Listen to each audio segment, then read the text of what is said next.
Yo, what's good with you? Back in black with another Enlisted video. If you guys are new to the channel and you love shooting games just like me, don't forget to aim for that like button and shoot that subscribe button as well. It'll help you find better teammates and improve your skill-based matchmaking. My bad, sorry about that. I had to get ready for work. But yeah man, what I wanted to talk to you guys about is why I think the confrontation game mode in particular is very weird, and I don't think it's explained enough to especially the new players, people who haven't been playing the game or wasn't around when it actually got introduced. And I think it causes a lot of frustration losses, particularly for me, and I'm sure a lot of high level players who end up having to backpack or carry a team that is full of newer players.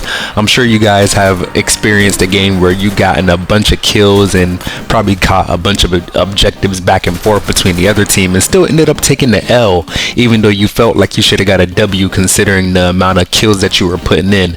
But neither here nor there. As we understand it, confrontation is a tug of war type game mode that kind of has a team deathmatch element to it, considering the fact that if you die a lot you will lose or bleed tickets, or I guess a health bar, your team's health bar faster than the other team, if that makes any sense. So that being said, yes, you want to catch the objectives, but at the same time you also have to focus on killing the other team as much as possible. And I think this kind of like causes a conundrum as far as like how the game will go, especially for you if you have, essentially what I'm getting at is that you might have one team that is better at playing the objective, and then you might have another team that is exponentially better at getting kills.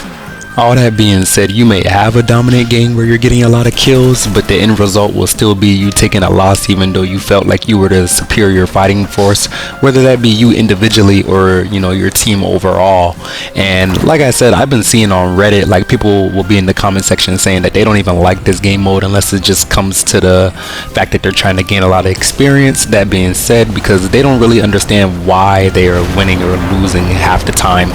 That being said, I feel like this situation is exacerbated even more by the fact that we can't even, you know, talk to each other mid-game or have VoIP, for lack of better words. And you know, I guess I'll be a little more particular and say that you can talk to people if you invite them into a party beforehand, but that's literally the only way. So, you know, for somebody like myself who plays solo more often than not, I pretty much lack the ability to communicate with my team in any like meaningful way besides that like command wheel, which is very vague and you can only do so much with it at the end of the day, as opposed to being able to use a headset, which I'm pretty sure 99% of gamers have nowadays. It even comes with the controller that you're using most of the time. So yeah man, I don't know, I think it's kind of dumb.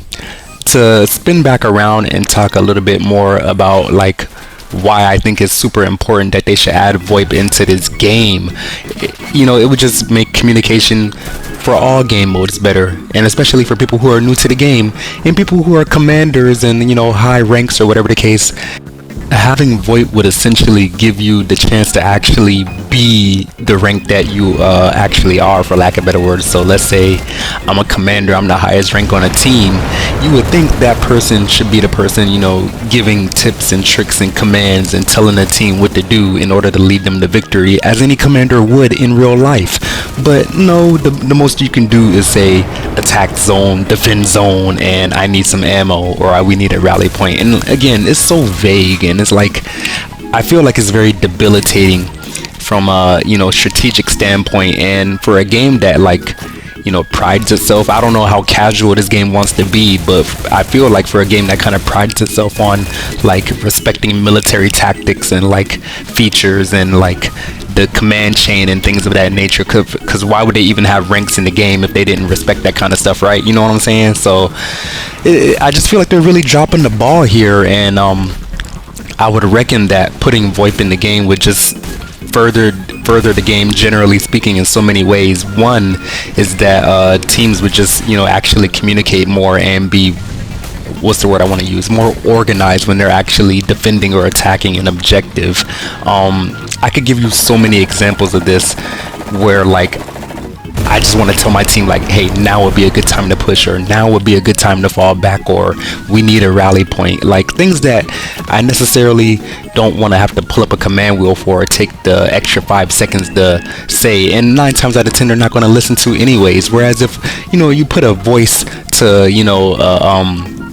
a name, it might have a little more what's the word I want to use, like striking power, if that makes any sense. I don't know, people would probably be more liable to listen to somebody who's a marshal as opposed to somebody who's a corporal, or whatever the case may be. So I don't know, man, I kind of just wanted to chat about that a little bit, because not even just for confrontation, I feel like for invasion too, a lot of gameplay and cooperation opportunities are being missed. Not only that, another thing that I wanted to bring up is the fact that a lot of friendships are being missed out on that could be made here as well. Let's say you have a really good game and like everybody's like talking and working together and stuff like that. Like, I don't know, I just feel like this community would definitely be one of the communities where like people could really like group up and like form cohesive units and clans and stuff like that. Speaking of which, why is there not like a clan or like company or brigade feature in this game? Yeah, I don't know, another thing I feel like they're missing out on. And I don't know, VoIP is just one of those things that I'm going to touch on it as many times as I need to until they actually put it in the game, because quite frankly I just feel like it's causing the game more harm leaving it out than having something in. If somebody's like annoying or being toxic or whatever the case, just have a mute button. There's nothing, every other game has done it. And when I think about it more and more, is like all the successful first person shooter games in existence pretty much have a VoIP feature where you can talk to the other people that are in the game. And for a game like this that is focused on online interaction, it just literally baffles me. It vexes my mind that this is not in the game yet. So again, I started out talking about confrontation, but I kind of just wanted to expand that into talking about VoIP not being in the game in general. I understand that if you're on PC, you can like type stuff out, but we can't do that on console. So I really got to ask, like, if you take a step back and look at it from a general perspective, how does it make you feel that we can't like talk to each other, especially in a day and age where everybody has a mic, and a game like this where strategy should be like one of the top priorities? And how are you going to strategize with your team if you can't talk to them? Like, somebody help me understand. I don't know, but neither here nor there. That's pretty much all that I wanted to chat with you guys about. I feel like it would just make games play way smoother, no matter whether it was invasion, confrontation, conquest, whatever the case may be. It would just help across the board. People would make more friends, all that stuff. So let me know what you guys think down in the comment section. Thank you very much for watching. Don't forget to aim for that like button, shoot that subscribe button as well. Hope you have a great day. Oh yeah, don't forget to aim for that like button, shoot that subscribe button. It'll help you find better teammates and improve your skill-based matchmaking. And now I hope you have a good day. Black guy out.